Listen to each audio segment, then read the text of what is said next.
Smart bulb installation, Bluetooth mode, with the Feit Electric app. This connection process works for all Feit Electric smart bulbs. Start by screwing the light bulb into a socket. Then, turn on the bulb.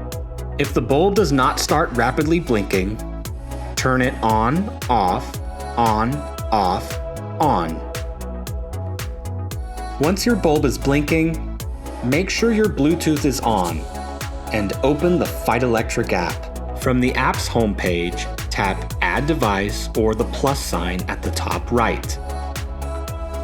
Tap Go to Add in the pop-up window. Then, select your device. Enter your Wi-Fi network username and password and tap Next. The connection process will now begin. Be sure the Wi-Fi network you're using is a 2.4 GHz network.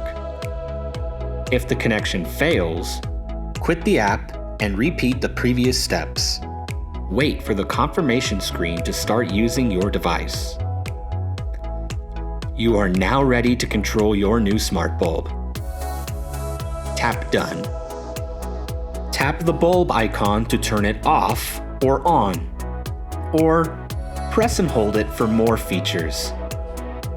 To learn more about app or smart bulb features, visit feit.com for the latest information.